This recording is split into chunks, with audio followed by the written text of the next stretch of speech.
ఇప్పుడు నమ్మకం కూడా కుదిరింది. ఈ తెలంగాణ రాష్ట్రాన్ని రాబోయే రోజుల్లో వాళ్ళు చెప్పిన తాగుబోతుల తెలంగాణ కాదు, బెల్ట్ షాపుల ద్వారా బంగారు తెలంగాణ మేము చేసి చూపిస్తాం. మేము 100% చేసి రైతులకు, నిరుద్యోగులకు, ప్రతి ఒక్కరికి మేము తప్పకుండా వాళ్ళ ఆశయాలు, వాళ్ళ కోరికలు, వాళ్ళు ఎన్నో కళలు అంటున్నారు కాబట్టి మీరు పూర్తి చేయని కళల్ని మేము చేసి చూపిస్తామని చెప్పి సందర్భంగా తెలియజేస్తూ మీ ద్వారా మన ఉత్తమ్ కుమార్ రెడ్డి గారికి రిప్రజెంటేషన్ సార్ మీరు ఒకసారి అనౌన్స్ చేయమని చెప్తున్నాను. ఎందుకంటే లక్షల కోట్లు ఖర్చు పెట్టిండు తెలంగాణలో. ఇది ఒక్క ప్రాజెక్టు. ఇగో మీలాగా కళలు లేవు నాకు. కూనమనేని సాంబశివరావు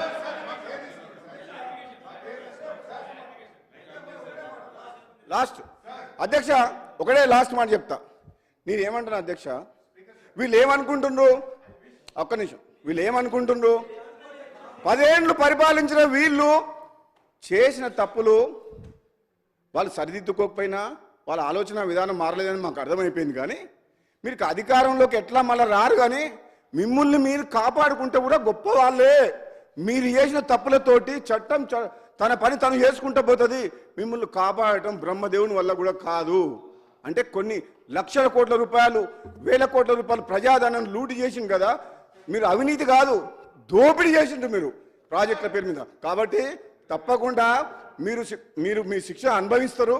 మీరు కొంచెం టైం తొందర పట్టకండి. మీరు ఇంకా టైం ఉంది, ఇప్పుడే వచ్చినాం గవర్నమెంట్లో కాబట్టి మాకు సహకరించండి. మేము చెప్తే వినండి.